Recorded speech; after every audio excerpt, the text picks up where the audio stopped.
Hi guys, welcome back to mister Tiruppur பையன் channel. Kanyakumari போயிருந்தோம்.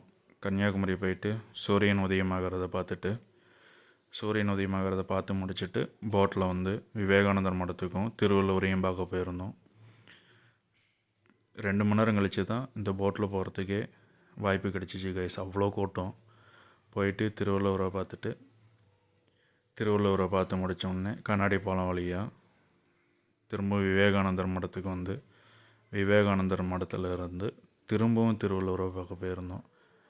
திரும்பவும் திருவள்ளுவர் கிட்ட கீழே போய் நின்று ஒரு ஃபோட்டோ எடுத்துகிட்டு நைட்டு அங்கேயே ஸ்டே பண்ணிவிட்டு அப்புறம் அங்கே சுற்றி பார்த்துட்டு குதிரை சவாரிலாம் போனாங்க. அக்கா பசங்க ஃபோட்டோ ஷூட் எடுத்தாங்க. அந்த ஃபோட்டோ ஷூட்டில் வந்து அந்த கடல் அலைகள் வந்து எப்படி அடிக்குது பாருங்களேன். கடல் அலைகளை பார்த்துட்டு ரசிச்சுக்கிட்டு இருந்தாங்க அக்கா பையன். அப்புறம் 4-5 ஃபோட்டோ ஷூட் எடுத்தோம். ஃபோட்டோ ஷூட் எடுத்துகிட்டு மணப்பாடு போயிருந்தாங்க கைஸ். மணப்பாடில் அந்த 2 சர்ச்சு போங்கன்னு சொல்லியிருந்தாங்க. நல்லா இருந்துச்சு. ஃபோட்டோ ஷூட் எடுக்கிறதுக்கும் சூப்பராக இருந்துச்சு ப்ளேஸு. மறக்காமல் சப்ஸ்கிரைப் பண்ணிடுங்க கைஸ்.